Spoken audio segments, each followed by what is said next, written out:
97% of winter vegetables consumed in the U.S. that are from the U.S.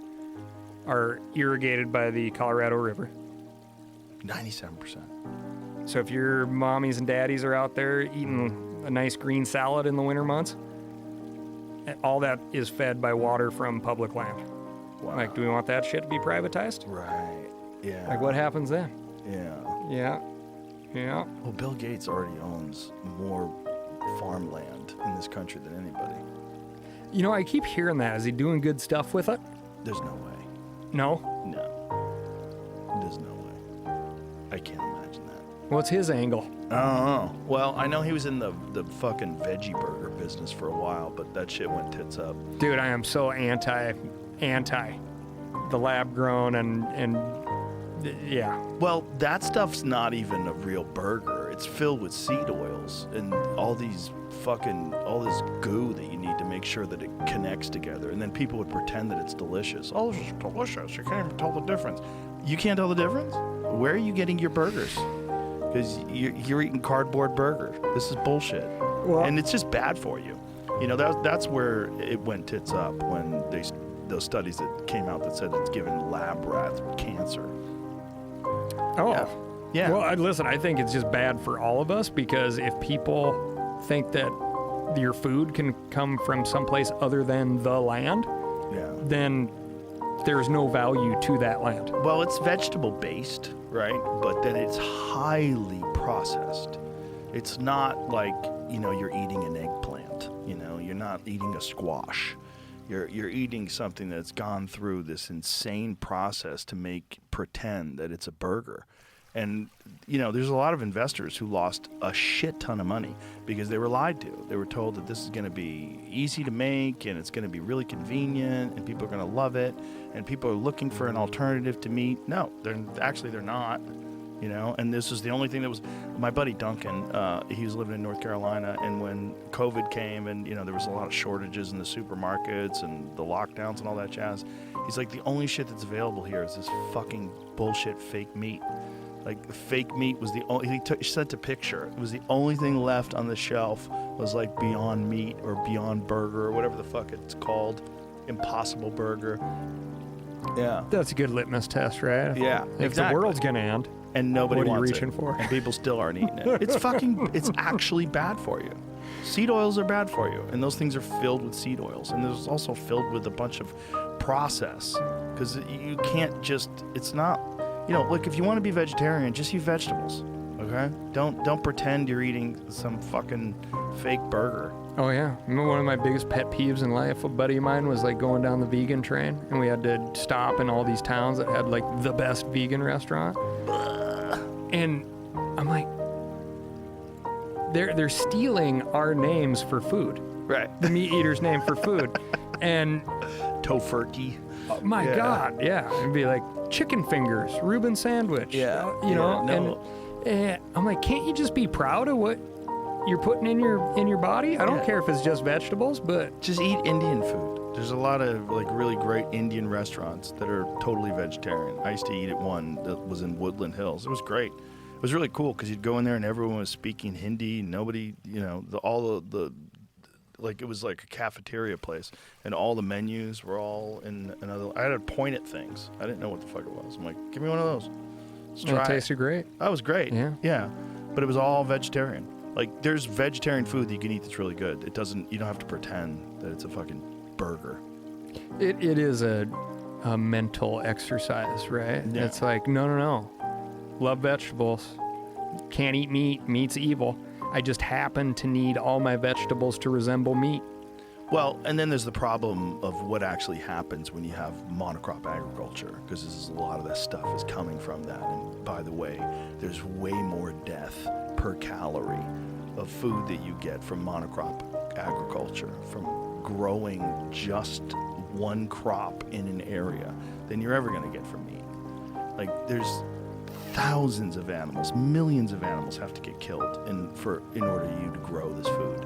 That's just a fact of life. Well, you used the word convenience earlier, right? Like, convenience is like the killer of conservation, because it's hard work, man. Yeah. It's not convenient. Like, these animals on the landscape that have been doing things for ever. Like, they just don't adjust to things. You know, I was talking about like the prairie, how we're losing 2 million acres of prairie a year. Well, there's this super badass little chicken, Lesser Prairie Chicken, super charismatic little dude, dances, puts his tail fan up, big cheek flares, and game bird. Used to be possibly into the millions in that time that you described when Lewis and Clark were coming out onto the prairie. It is a prairie bird to the point where it will not nest within, I want to say 6 acres of a vertical structure of any size. Interesting. Right? So there were no trees on the prairie, no fence posts, and this bird can't nest if it's around any sort of a vertical anything. Like, because that's just the way its brain is wired. Wow. And that shit is so inconvenient for people that it's just hit the endangered species list. So is that because it has to be completely away from all predators, that it has to know where everything is? I think it's got to be something like that. Yeah. So it doesn't fly? It does fly. Does it fly like a chicken does, like short periods? No. Or does it fly like a turkey? There's like a colloquial, hunter name where they just call prairie birds chickens. It's not a chicken at all, but it's like a little grouse species. What does it look like? See if you can pull it up. Yeah. So, but it's a great test case for the greater sage grouse. Oh, a cool looking little animal. Oh. So. Which one is it? All the same. It's a smaller version of that. That's the greater prairie chicken. We're looking for the lesser prairie chicken. So the greater prairie chicken, how big is that? You're looking at like 16 to 18 ounces, I bet. You got a size on that sucker? That's the big one. So the little one's tiny. But 95% of the native habitat left for that bird is on private ground at this point. Oh, wow. Yeah, and that private ground is used for grazing. So 24 ounces to 42 ounces. Oh, that's a big one. Adults. There you go. That's the greater prairie chicken.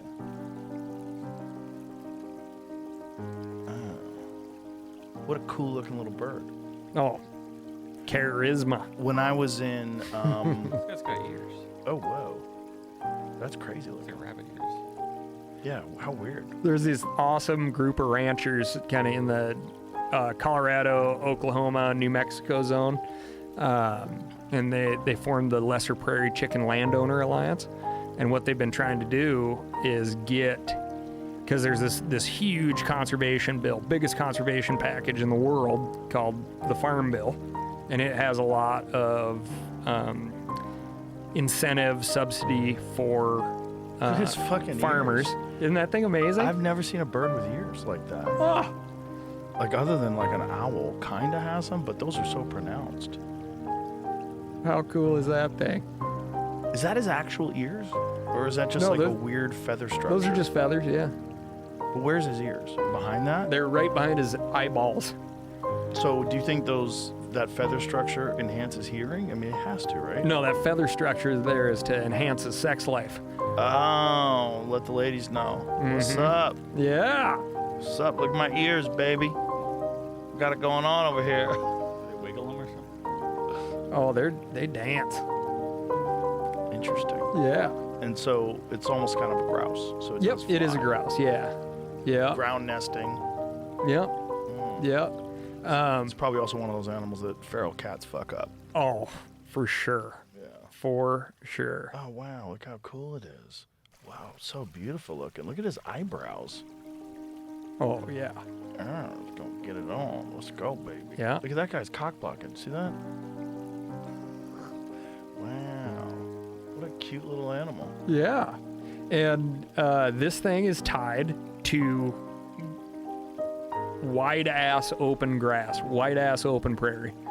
Right? And so what this group, the Lesser Prairie Chicken Landowner Alliance, is doing is, they're trying to get folks in the Department of Ag to set up some funding specifically for grassland ecosystems that are used for grazing. So it's going to be good for the rancher and good for the grouse in this case too, right? And that funding doesn't exist, but there's lots of programs to take like monocrop agriculture and turn it into CRP, which, mixed grass, basically like rest that ground. That was one of the programs that came out of the Dust Bowl era. So instead of turning the ground over and all that dirt dries out and can get blown away, we lose that topsoil, plant it with grass and let it rest for like a 3-year period, a 5-year period, part of our like big ag incentive structures, balance out markets and all that fun stuff. Yeah, monocrop agriculture is such a problem, and industrial agriculture in general. I had Will Harris on a couple of times from White Oaks Pastures. Yeah.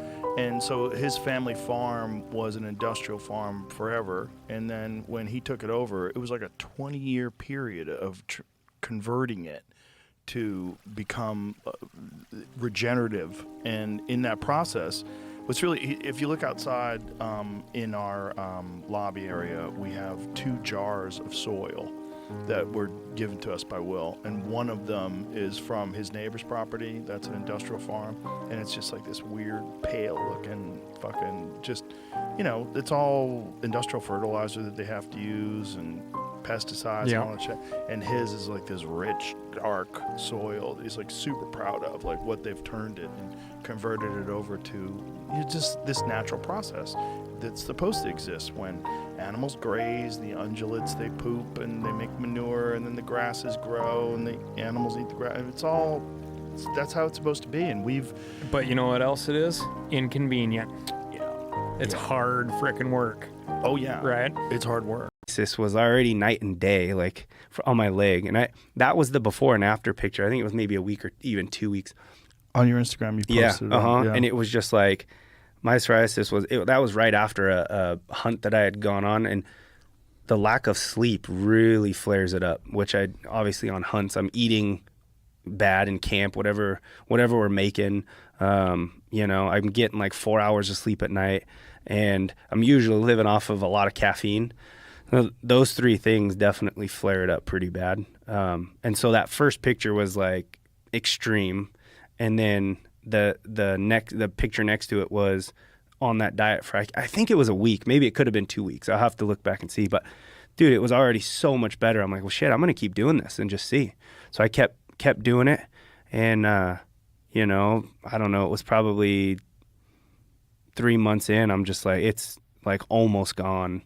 And ideally, I think it would be completely gone if I cut out caffeine, which, they talk about you probably won't need caffeine after a couple months. Your energy levels will be better, which they were. I just really fucking enjoy getting all cracked out and getting a bunch of shit done.